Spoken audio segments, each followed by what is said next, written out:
I paid USD $92,000 for my daughter's lavish wedding venue, only to be seated behind the garbage cans as she hid me from her elite guests. My sacrifice was met with contempt, so I commissioned a photographer to turn my public humiliation into the ultimate act of revenge. Before continuing, write where you are from, or what time it is. The air conditioning in the Brentwood Grand Estate's foyer hit me like a physical shove, cold and synthetic. I had just sold 5 generations of my family's history, the Thorne legacy land in Portland Parish, to pay for my daughter's new life, and this was where she had hidden me, behind the kitchen trash cans. I flew 1,000 miles from the familiar scent of salt and pimento to the cool, indifferent efficiency of Atlanta. My daughter, Liana, or Leah, as she now insisted on being called, was my magnificent obsession. I had been a teacher for decades, pouring every spare shilling into her dream, securing her place at Cumberland University with that final heart-wrenching sale. I never told her the full price. That sacrifice was the quiet, deep foundation beneath her skyscraper ambitions. Now, those ambitions were marrying into the elite of the Atlanta Heights district. Leah called the wedding a statement. I called it the final great withdrawal from my life savings. When she'd panicked about the venue, a sprawling white monument that cost more than my entire cottage, I had quietly wired USD $92,000 for the rental fee. It was my gift, the final, perfect piece of her fairy tale. I arrived in my elegant, deep-sea blue lace dress, feeling the fierce pride only a mother can know. But the joy was choked out the moment the planner, a young woman with a spine made of iron and a face of stone, led me away from the string quartet and the golden glow of the main ballroom. We walked down a service corridor. The air grew warm, heavy with the smell of cooking oil and industrial sanitizer. The corridor ended at a pair of stainless steel swinging doors. The planner pushed one open. Tucked into a small alcove, visible only to the dishwashers and busboys, sat a single, lonely chair. Next to it, 2 massive, gleaming stainless steel catering bins stood sentinel. One was for trash, the other for used plates and silverware. I stopped dead, my silk clutch slipping in my hand. "I think there's been a mistake," I whispered, the words sounding small and foolish in the echoing hallway. "No mistake, Mrs. Thorne," the planner said, her tone devoid of emotion. "This is the place Leah designated. The front rows were needed for Mr. Hawthorne's business partners. Enjoy the ceremony." She did not wait for an answer. She turned and walked away. The humiliation was a physical burn, searing through the shock. I was a ghost in my own daughter's dream, relegated to the service entrance. Then Leah appeared, rushing through the swinging doors, her expensive white gown a blur of fabric and fury. "Mama, what are you doing?" she hissed, grabbing my arm and pulling me deeper into the shadow of the alcove. Her perfect bridal mask was broken by a cold, calculating anger. Tears pricked my eyes. "Liana, why am I here? I paid for this manor." "There was no more room." She cut me off, her eyes darting nervously. Julian's parents had last-minute RSVPs. It was this or nothing. "Please, don't make a scene. You understand." It was this or nothing. My existence was worth less than a business partner's seat. I looked at the daughter I had sacrificed everything for, and saw a stranger, a cold stranger who had weighed her mother's dignity against social advantage and found it wanting. Derek, my new son-in-law, appeared briefly. He saw my tears, saw the stainless steel bins, and offered a fleeting, guilty glance before disappearing back into the ballroom. A handsome coward, and my daughter was his queen. For 4 excruciating hours, I was subjected to constant torture. The rhythmic whoosh of the swinging doors, the sickening clatter of uneaten food being scraped into the bin beside me, the greasy stench of the kitchen clinging to my beautiful blue lace. I was not a guest. I was an obstacle, an embarrassment to be hidden. I watched the celebration through the crack in the doors, the first dance, the toasts, the muffled cheers, each sound a fresh hammer blow. I saw the official photographer, Elias Vance, a tall, serious man with a silent observer's air, moving through the crowd, capturing Leah's perfect lie. I sank deeper into the grief, feeling the profound weariness of a love utterly squandered. Then, a flicker of light broke through the darkness. A young catering worker, no older than Leah when she left for college, stopped by. He saw me, saw the garbage, and his professional mask fell away, replaced by genuine horror. "Ma'am," he whispered, crouching slightly to meet my eye level.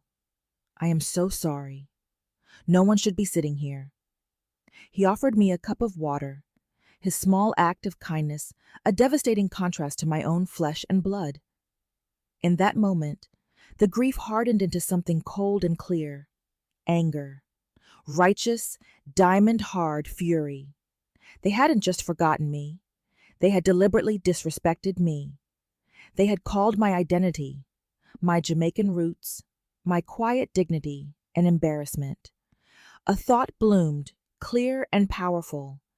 They thought they buried me. They didn't know I was a seed. I stood up. My legs were stiff, but my resolve was firm. I walked out of that service corridor, past the surprised glances of the few lingering guests, and into the main foyer. I ignored the music, the lights, the lingering scent of roses. I went straight to the guest book table. There, a neat stack of black cards with elegant silver lettering. Elias Vance Photography. I took one, the sharp edge of the card feeling like a weapon in my hand. I walked out of the Brentwood Grand Estate without a single backward glance at the palace my money had purchased. I was no longer a victim. I was a client, and I was about to commission a piece of performance art. The morning after the wedding, the city of Atlanta felt less like a cold tower of glass and more like a vast, complex game board. I was sitting in my sterile hotel room, the business card for Elias Vance lying on the desk, feeling the strength of decades spent navigating school boards and demanding quiet respect from teenagers. The time for tears was over. It was time for business. I waited until precisely 10 a.m., the hour of commerce, and dialed the number. My voice, calm and steady, was infused with the formal cadence I used when I meant for something to be done right now. "Mr. Vance?" I began, cutting through his professional greeting. "My name is Estelle Thorne. I am the mother of the bride from the Hawthorne wedding. Your work is impressive, which is why I would like to commission a separate, private artistic project." His initial weariness was replaced by professional curiosity. I was not a grieving mother seeking a refund. I was a patron. I laid out the proposal with the precision of a lawyer exploiting a loophole. I require two things. First, an online preview gallery of the wedding, hosted on your website, to go live immediately. Second, full creative control over its contents. For this specific service, I am prepared to pay you 5 times your original fee for the entire wedding. A stunned silence met me. I knew his original fee was substantial, USD $2,500 at least, meaning I was offering him USD $62,500 for a few hours of uploading. It was life-changing money. 5 times the fee, he repeated, his voice sharp with focus. "But my contract is with the couple, Mrs. Thorne. They hold the rights." "I am not asking you to violate your contract, Mr. Vance," I said smoothly. "You will, of course, honor your agreement to deliver their USB drive of high-resolution photos by mail in 6 weeks. My commission is for a separate product entirely, a password-protected online preview gallery, a teaser. You are not withholding their property. You are simply fulfilling a second, far more profitable contract first. The brilliance and audacity of the plan dawned on him. And what images would you want featured in this preview gallery? That brings me to the second part of my commission, I said. I will need to hire you for one additional private photo shoot this afternoon at the Brentwood Grand Estate. The subject of the shoot will be me. Another long pause, this one filled with recognition. He was a photographer. He saw everything. He would have noticed the strange, solitary woman in the fine blue dress tucked away with the trash. He understood completely. Mrs. Thorne, Eli said, a note of genuine respect in his voice. I'm available this afternoon. Send me the details. I hung up, a steady, triumphant rhythm beating in my chest. I had secured my key player. My next calls were to the Parish Coast Savings to authorize the USD $62,500 wire transfer, and then to the events manager at the Brentwood Grand Estate. I used the lie, a personal item left behind, a photographer documenting it for insurance, to secure 30 minutes of access, but the real work was yet to come. Before leaving, I sat at the desk and drafted a document on the hotel's finest stationery. It was an invoice addressed to Mr. and Mrs. Derek Hawthorne. With cold, clear precision, I itemized one single charge: venue rental fee for Brentwood Grand Estate. Beside it, the full staggering amount, USD $92,000. At the bottom, I wrote the declaration: a gift is contingent upon the recipient's gracious acceptance and respect. As I was not treated as a guest, but as an outcast, the gift is hereby rescinded. This amount is now considered a debt, payable in full within 30 days. I sealed it and sent it via registered mail to Leah and Derek's newly purchased condo. The financial reckoning had begun. That afternoon, I returned to the Brentwood Grand Estate. It was silent, a stage after the play had ended. Eli Vance met me, his camera bag heavy, his demeanor focused. Lead the way, he said. I led him down the quiet corridor to the service alcove. The lonely chair remained. The steel bins had been emptied, but they were silent, powerful witnesses to my shame. This is the place, I said, my voice steady. For the next hour, Eli worked with the intensity of a true artist. He had me sit in the chair, back straight, hands folded. He shot from low angles, making the catering bins loom like malevolent steel towers. He framed me through the crack of the swinging doors, my solitary figure defined by the darkness of the industrial kitchen. In one crucial series, he had me look directly into the camera. I did not look sad or angry. I channeled the collective strength of every Blackwood woman before me. I looked regal. I looked defiant. I looked unbreakable. Sitting on my throne of shame, I felt utterly powerful. I have what we need, Eli said, lowering his camera. The gallery will be live by tomorrow morning. I returned to my hotel, exhausted but resolute. The moment I checked my phone, a glossy, sun-drenched photo popped up. Leah, in a wide-brimmed hat, smiling next to Derek in the Maldives. Her honeymoon had begun. They were blissfully cocooned in their perfect world, unaware that their narrative had already been stolen from them. 2 weeks passed, filled with the warm, humid air of Jamaica, the scent of hibiscus, and a silence that felt heavy with impending consequence.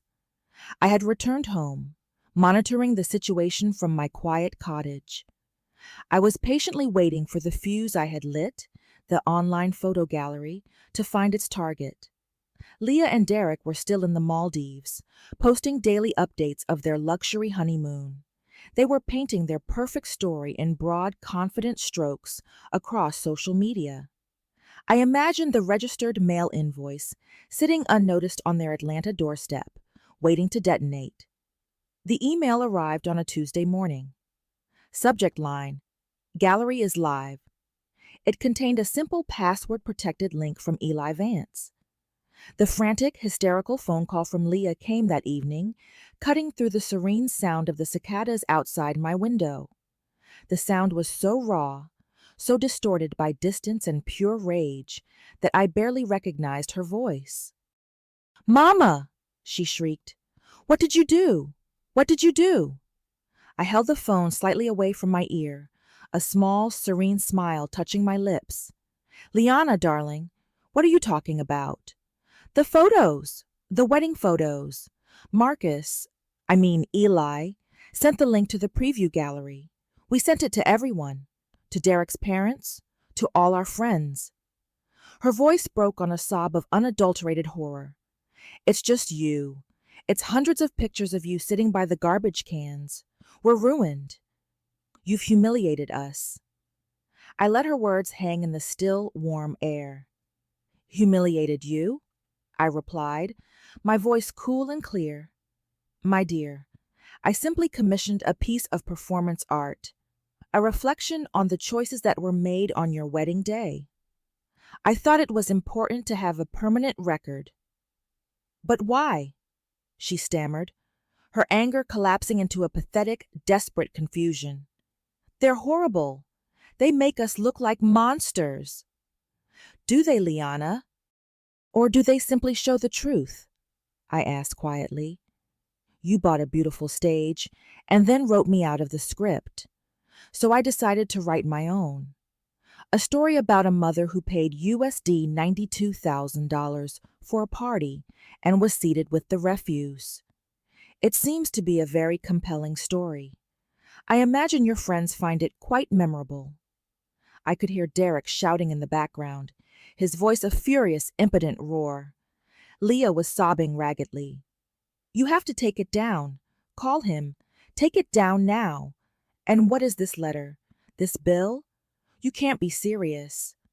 "Ah, the invoice," I said, my voice gentle but laced with steel. "I am perfectly serious.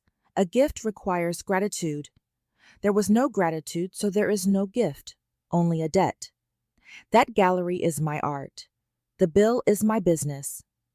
The social bomb had detonated. In the rarefied atmosphere of the Atlanta Heights district, where image was everything, my gallery was a virus. Friends sent it to other friends. The elegant couple was instantly recast as the classless, cruel villains. The important business partners of Derek's parents were appalled. I had proven that true class has nothing to do with money or mansions, and everything to do with character. I had to go now, I told Leah. My orchids needed tending. I hung up the phone. The house of cards they had built was collapsing. The next morning, the first sign of their counterattack arrived, an aggressive email from a Georgia-based firm. Subject: cease and desist, defamation, and breach of contract. It was signed by a lawyer named Martin Stern. Mr. Stern's letter was boilerplate bluster, demanding the immediate removal of the gallery and the retraction of the invoice, threatening a countersuit for USD $500,000 in damages. I read it once and almost dismissed it, but then I reached the final paragraph. Stern asserted that my financial claim was invalid because the funds for the venue were traced to a disputed sale of Jamaican real estate, and therefore the money was never mine to gift or rescind. I froze. The money was from the Thorn Legacy land sale, a transaction completed years ago with Kingston Acquisitions Corp. It was closed, done, secure. How could they possibly know this detail? And how could they dispute it? My heart began to pound, not from fear, but from the sudden sharp realization that Leah and Derek had not just hidden me. They had been digging for weaknesses in the very foundation of my life. The letter had revealed a hidden legal chink in my armor, tied directly to the greatest sacrifice I had ever made. I looked down at the paper, the final words blurring slightly. The validity of your original title, held under the Blackwood Family Trust. The betrayal had just deepened. It was not enough for Leah to hide me. She and Derek were actively trying to invalidate the source of my life's stability, the Thorne legacy land sale. The money used to pay for her education, the money I had kept for my retirement, was now a weapon being turned against me. I immediately booked a flight back to Atlanta. Dealing with Martin Stern, the lawyer, remotely from Jamaica was impossible. The stakes had been escalated from social humiliation to financial self-preservation. My immediate goal was simple: find the original deed and the closed sale contract for the land. I arrived in Atlanta and went directly to the Parish Coast Savings Branch, where I maintained a safe deposit box. The fluorescent light of the bank lobby felt cold and clinical compared to the Jamaican sun. I needed that original deed, the document that proved the USD $85,000 tuition payment and the USD $92,000 venue fee had come from legally sound funds. I met with the branch manager, a kindly silver-haired man named Mr. Doyle. He verified my identity and led me into the vault. The heavy steel door locked with a deep thunk that echoed my sudden fear. I opened my box. Inside, everything was as I remembered: old letters, jewelry, my father's Bible. But the compartment that should have held the thick, notarized folder from the land sale was empty. My breath hitched. My hands began to tremble, but I forced them still. Calm, Augusta, calm. I rummaged through the small box twice. The folder was gone. "Is something wrong, Mrs. Thorne?" Mr. Doyle asked from the doorway, his voice muffled by the vault's thickness. "I seem to be missing a very important document, Mr. Doyle," I said, my voice thin. "The deed and contract for a major land sale." He checked the sign-in log for the box. "Mrs. Thorne, the log shows only 3 signatures in the last 5 years. Yours, your late husband's before his passing, and your daughter, Liana Hawthorne. She accessed the box 9 months ago, with your written, notarized permission." The information hit me like a blow to the chest. 9 months ago, before the wedding preparations ramped up. Leah had come to Jamaica before the venue conversation, claiming she wanted to review old family history for a school project. I had, of course, given her permission. Leah didn't just want to hide her mother. She wanted to destroy her financial anchor. The betrayal was absolute, a systemic, calculated act of greed. I called Eli Vance immediately. I needed an ally, and he was already invested. USD $62,500 invested. "Eli, I need a favor. Can you get me a meeting with Martin Stern, Derek's lawyer, now?" "Mrs. Thorne, they are demanding I take the gallery down," he said. "They are threatening my business." "And I am paying you 5 times your fee, Mr. Vance. You are a genius with a camera. I need you to be my witness now. Tell him the gallery will stay up. Tell him I agree to meet at his office tomorrow morning." The next day, I walked into the sleek, modern offices of Stern and Associates. I was still wearing my deep sea blue dress, my uniform of defiance. Martin Stern was a man carved from expensive wool and bad intentions. He met me with a condescending smile. "Mrs. Thorne, so glad you decided to come to the city. Let's talk about that USD $92,000 debt. It's ridiculous." "It is an invoice, Mr. Stern," I corrected him, "based on a service agreement you breached. You accepted the gift, the entire venue, and then declared the giver unworthy of common courtesy. The gift is rescinded." Stern leaned back, crossing his arms. "That's a nice story for the tabloids your photographer is creating. But the legal reality is this: your funds are not as clean as you think. My client is simply protecting his family's reputation from a spurious claim built on dubious funds." He slid a document across the table. It was a partial title abstract from the Thorne legacy land. This title was held under an old trust. Stern sneered. "If the original sale to Kingston Acquisitions Corp. was improperly executed, and we believe it was, then the proceeds used to fund everything, your daughter's tuition, the venue fee, could be subject to claim. Your money is tainted, Mrs. Thorne. I kept my face impassive. And how exactly do you know the details of a land trust in Jamaica, Mr. Stern? Did my daughter provide you with documentation? He paused, a flicker of uncertainty in his eyes. He had assumed I would fold, but I had hit a nerve. My clients are cooperative, he said too quickly. They are just protecting themselves. They are thieves, Mr. Stern, I stated simply. They took the money, stole the deed that proves the money is clean, and now they use their powerful connections to threaten my stability. You can tell Derek and Leah that if they want to play the legal game, I will call the police on them for grand larceny and theft of personal documents. You have no proof they took it, he scoffed, recovering his composure. I have the bank log that shows Liana was the last one in the box, I retorted. And I have the knowledge that she's terrified of losing her social standing, which brings me to my ultimatum. I stood up, pushing my chair back. You have 24 hours to produce that original deed. If it is not on my lawyer's desk by this time tomorrow, I will not only let Eli Vance's gallery go fully viral, I will also file a police report against your client for theft of the Blackwood family trust documents, which I will share with every media outlet in Atlanta. Stern's jaw locked. He had expected a weeping old woman. He got a headmistress delivering a verdict. I walked out, the adrenaline making my hands shake violently as I stepped onto the pavement. I had bluffed and bought myself 24 hours.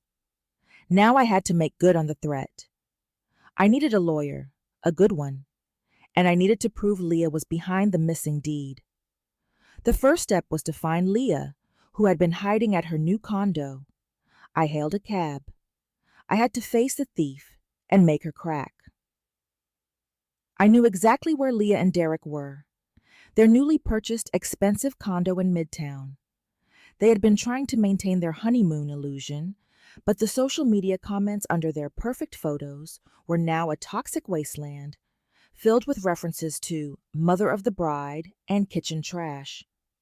I arrived at the building, a sleek monolith of glass and steel.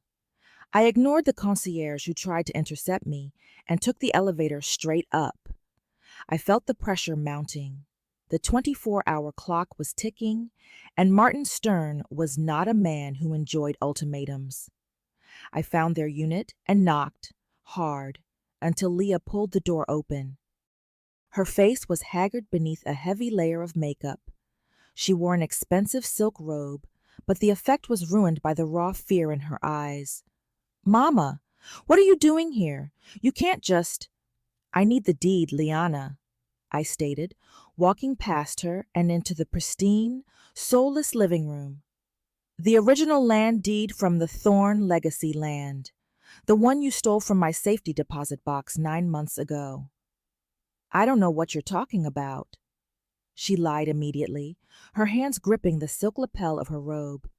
"That lawyer is crazy. We didn't touch anything of yours." 9 months ago, I pressed, my voice low and dangerous. "You visited, remember? You needed family history for your thesis. I gave you the key and my notarized permission. You took the folder containing the Blackwood Trust documents and the sale contract for the Kingston acquisitions deal." "Why would I do that?" she whispered, her eyes darting to a locked desk drawer. "Because you and Derek needed leverage," I said. "You realized the source of the USD $92,000 was me. And you knew that if I rescinded the gift, you would lose everything. So you armed yourself with a weapon to invalidate my financial claim by claiming the original sale was flawed." She started to cry, the tears ruining her makeup. "It wasn't me. It was Derek. He found out about the trust. He was worried about his investment firm needing clean funds for a new deal, and he saw the money I was getting from you was tied to that old sale." She stopped herself too late, clapping her hand over her mouth. "The Kingston acquisitions deal," I said, my pulse quickening. "What did he say about that sale, Liana? Why was the title disputed? He he just said the initial paperwork was sloppy because you rushed the closing years ago, she stammered. He said if we ever needed to, we could use that as a way to challenge the title. It was the proof I needed. Derek was not just an accomplice. He was the architect of the financial sabotage. He had studied my vulnerability, my sacrifice, and planned to weaponize it. Call Martin Stern, I demanded. Tell him you found the deed. Tell him you want the invoice settled. Leah shook her head wildly. I can't.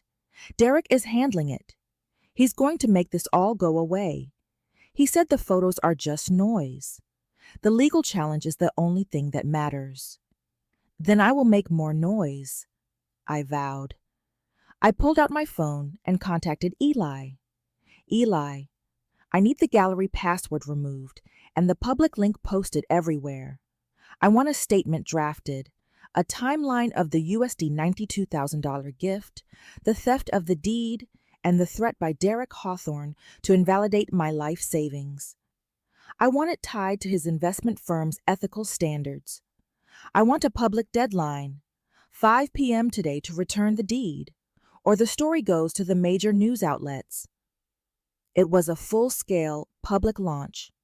Leah watched me, her mouth agape. She realized I was not fighting for money. I was fighting for my dignity, and I would use her beloved social platform to execute the final verdict. You can't do this, Mama. You'll ruin him. He ruined me, Liana, I said. He ruined your name. He ruined your wedding. And he stole the foundation I built your life on. I turned to leave, but before I reached the elevator, I saw a familiar figure by the concierge desk. Mr. Henderson, the building manager. He approached me, holding a clipboard, his face grim. Mrs. Thorne, are you leaving, ma'am? Good, because I was just about to serve you this. He held out a piece of paper. It was an official, legally filed eviction notice. It stated that as an unregistered guest, I was now subject to immediate removal from the premises, citing an aggressive pattern of harassment against the occupants of the unit. The notice had been filed only an hour ago. Leah stood in the doorway, a mixture of triumph and fear in her eyes. Derek, even on his honeymoon, had managed to retaliate using local leverage. I was now stranded in Atlanta, without a home base, facing immediate eviction if I didn't leave the condo. I took the paper, feeling the heat of the printed words through the flimsy sheet. This was no longer about a wedding. This was a direct localized attack on my safety and access. The clock was ticking, the public story was launching, and I was now, quite literally, homeless in the city I had funded.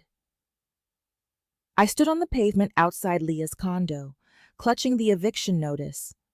The paper felt like a second skin, thin and cheap, but it was a devastating piece of leverage against me. Derek and Leah had escalated the fight from social media to localized pressure, attacking my ability to simply exist in their city. I called Eli Vance from the taxi, my voice vibrating with controlled fury. Eli, I need a new command center. And I need a public stage. I saw the eviction notice, Mrs. Thorne, he said, his tone grim. Derek's lawyer is fast. They're trying to force you to leave Atlanta. They won't, I vowed. We are doubling down. Has the public link gone live? It's gone viral, Eli confirmed. The local newswire picked up the story about the bride who hid her mother by the trash cans. The social fallout has begun, but they're fighting back. Stern is feeding them rumors that you're unstable. I checked into a different hotel, a clean, nondescript place near the airport. The cost of this war was rising, but the USD $92,000 invoice was worth fighting for, not just for the money, but for the principle. I learned that Derek and Leah were scheduled to attend a major charity gala that evening in the Atlanta Heights district, a crucial networking event for Derek's parents' investment firm. This was my stage. My current goal was clear: Force a public, on-the-record confrontation about the stolen deed and the debt. Eli helped me execute a precision strike. He used his contacts to leak an anonymous tip, linking the Brentwood Grand Estate humiliation story to the charity event attendees. Then, he secured me a ticket, disguised as a guest of a minor donor who had quietly pulled out. By 8:00 p.m., I was standing in the magnificent, crowded hall of the Atlanta Heights Charity Gala. I wasn't wearing my blue lace dress. That was for performance art. Tonight, I wore a simple, elegant black suit, the uniform of a woman who meant business.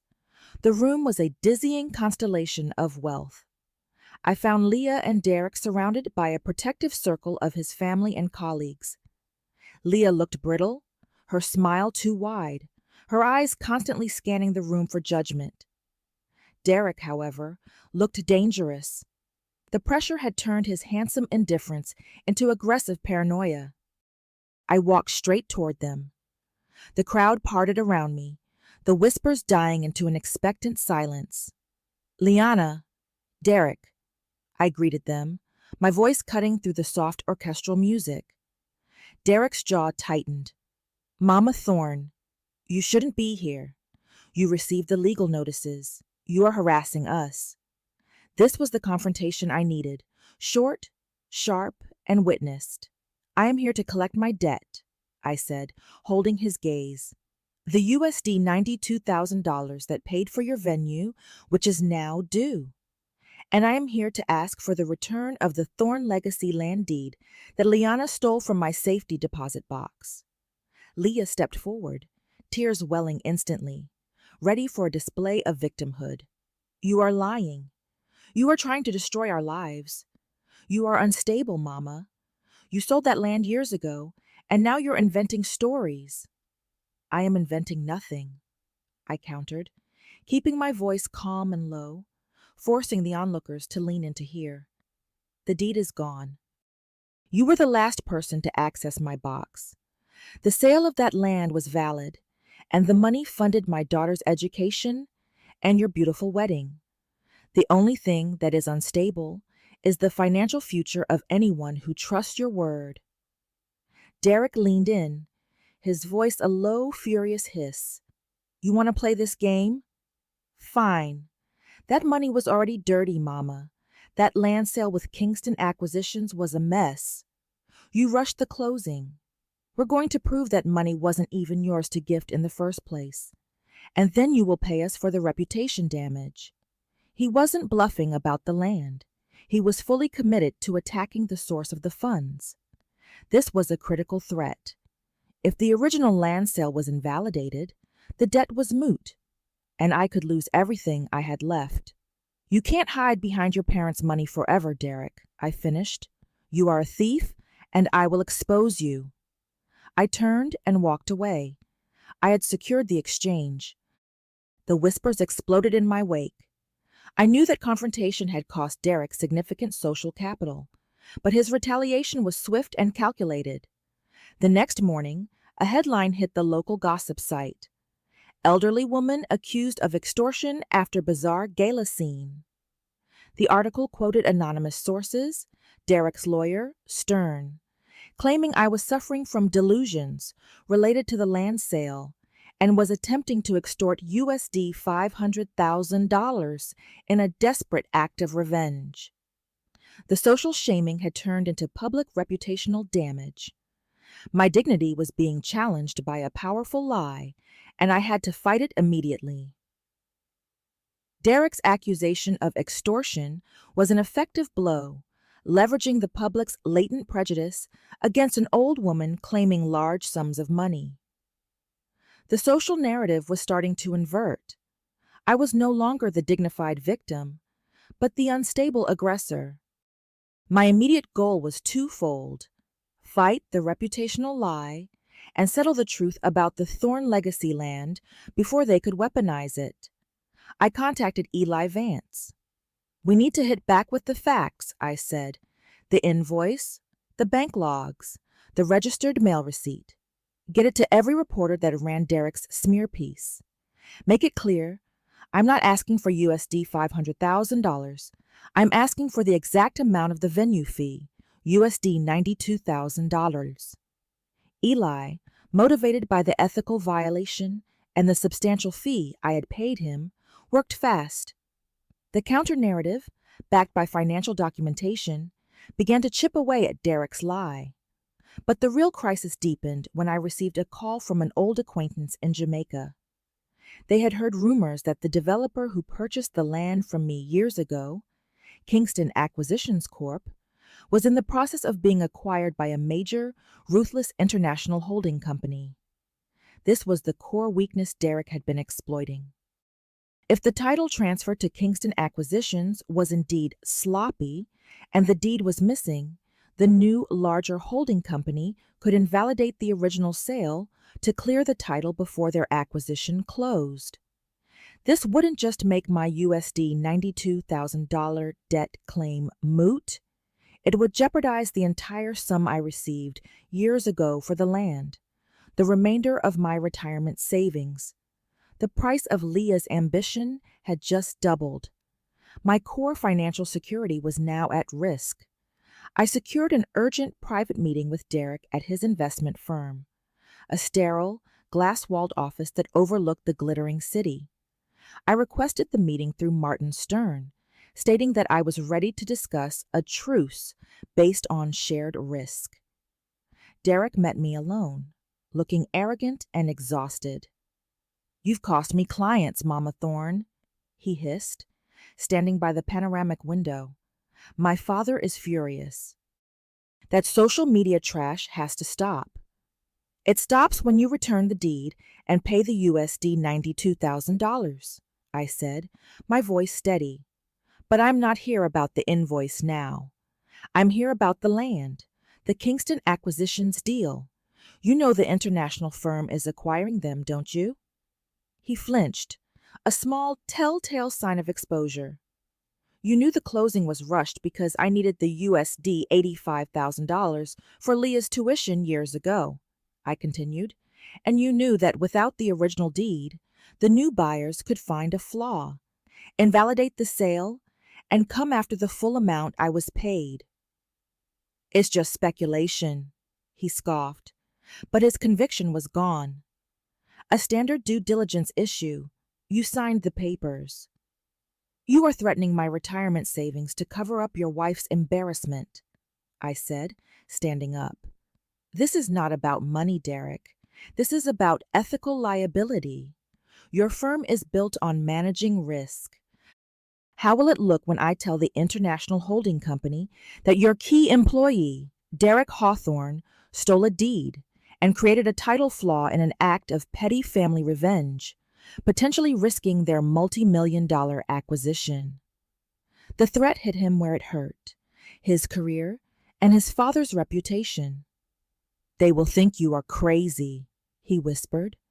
"They will see the Eli Vance gallery, the invoice, and a registered police report for theft I filed against Liana this morning," I countered. "I'm not asking for the full amount back. I'm offering you an immediate truce. Return the original, valid deed to me today, and I will remove the full public story, allowing you to settle the USD $92,000 debt quietly over the next 2 months. It was a generous offer, designed to preserve my core savings and stop his self-destructive behavior. Derek looked at me, a cruel, cold sneer twisting his face. He shook his head slowly. "You think that's all I know, Mama?" "That money was already gone," he said. "You didn't even read the whole contract." Derek's last line, "You didn't even read the whole contract," was not a threat. It was a confession. He had seen something critical in the documents Leah stole, something that compromised my savings beyond the title flaw. I realized the threat to my retirement was immediate, not theoretical. I immediately hired a local corporate law firm, sending them the little paperwork I still possessed on the Kingston acquisition sale. The lawyer confirmed my fear. Buried deep in the fine print of the rushed closing was a clause about indemnification against future title disputes, a clause that was highly unusual and highly exploitable. Derek and Leah weren't just exploiting the missing deed, they were positioning themselves to be among the people to whom the international holding company would pay out the disputed claims. They were turning my sacrifice into a multi-million-dollar payout for themselves. I was facing financial ruin, engineered by my own daughter and son-in-law. My only leverage was the public viral shame of the photo gallery. I called Eli Vance and the new corporate lawyer into my humble hotel room. I had a new plan, one that bypassed Derek entirely and targeted the highest level of consequence: the International Holding Company's CEO. Eli, I need you to find every connection between Derek Hawthorne and the CEO of that holding company, I instructed. I want to know where they dine, where they golf, and who their wives talk to. We compiled a devastating package: the Eli Vance photo gallery, the original $92,000 invoice, the police report for the stolen deed, and a concise legal brief on the indemnification clause Derek was poised to exploit. My new lawyer arranged a quiet, urgent meeting with the acquiring CEO's chief of staff, framing it not as a family dispute, but as an urgent ethical and financial liability threatening the smooth close of their multi-million-dollar acquisition. The chief of staff, a sharp woman named Miss Carter, met me in a neutral third-party conference room. She was all business, her time measured in 5-minute increments. Mrs. Thorne, we understand you have concerns about one of the Hawthorne employees, she said, cutting straight to the point. I have concerns that your multi-million-dollar acquisition is being undermined by an ethical predator. I corrected her. Your firm is about to close on a piece of property, the Thorne legacy land, with a deliberate title flaw. That flaw was engineered by your future employee, Derek Hawthorne, who also stole the only valid deed to cover his tracks and is now preparing to cash in on the indemnification claim. I pushed the Eli Vance gallery package across the table. I am the woman sitting by the trash can. I paid for his wife's wedding with the money he is now trying to invalidate. I have the receipts, the police report, and a viral public story that will link your firm to a scandal of unprecedented pettiness and greed on the day of your closing. Ms. Carter studied the photographs, her face going cold. She wasn't moved by the shame, but by the financial and PR threat. What do you want, Mrs. Thorne? I want 3 things, I said, my voice unwavering. First, I want the $92,000 invoice settled in full immediately. Second, I want the original valid deed returned to me, and confirmation that the Kingston acquisition's title dispute is resolved, preserving my full original sale amount. And third, I paused, looking directly at her, I want Derek Hawthorne permanently neutralized from having any further involvement with your acquisition or any associated claims. It took 24 hours for the hammer to fall. Derek's father, realizing his son's reckless revenge had jeopardized a crucial corporate deal, forced Derek's resignation. The $92,000 was wired to my account, plus an additional $5,000 for legal fees and damages. Ms. Carter's office personally delivered the original notarized deed back to my lawyer. I had won the financial and legal war. Leah and Derek's carefully constructed world of status and money had crumbled, not due to a flood, but due to a small, quiet, perfectly aimed series of truth bombs. As I was packing to leave Atlanta, my phone rang. It was Leah. She wasn't screaming. She wasn't crying. Her voice was flat, empty. Mama, she said, the house is listed. Derek's father cut us off. They won't even take my calls. There was a long, terrible silence.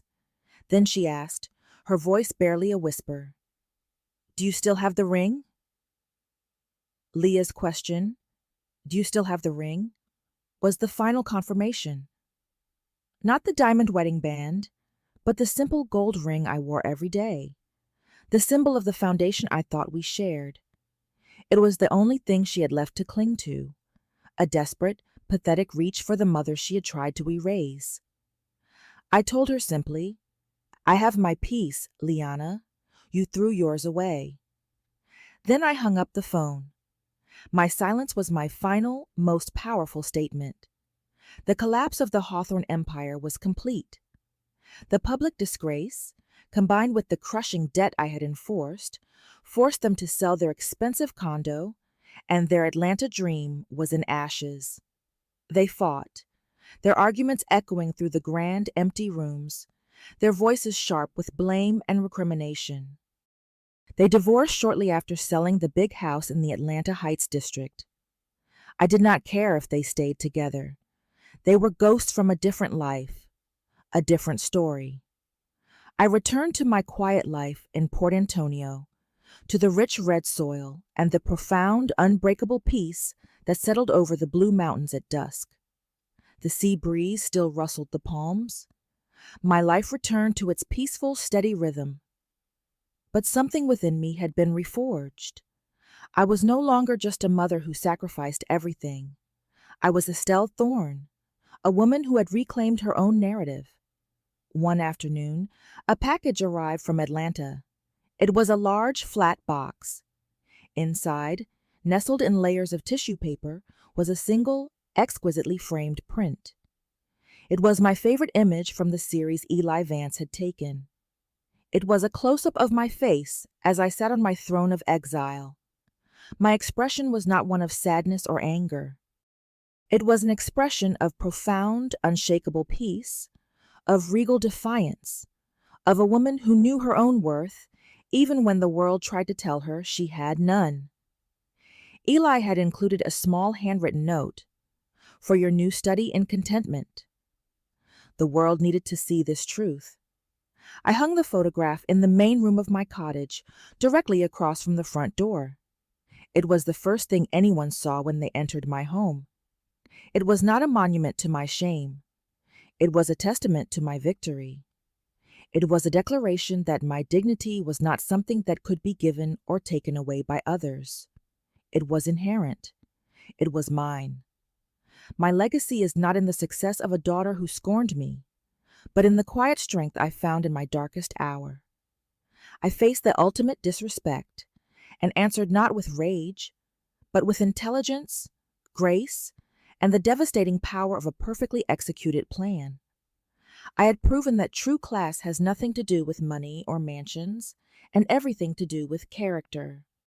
And that truth, like the photograph on my wall, was a masterpiece of my own making. If this story resonated with you, leave a like and consider subscribing. You can also drop any comment below, even just one word. Maybe tell me where you're watching from, or what time it is right now. Sometimes one word is enough to say you are here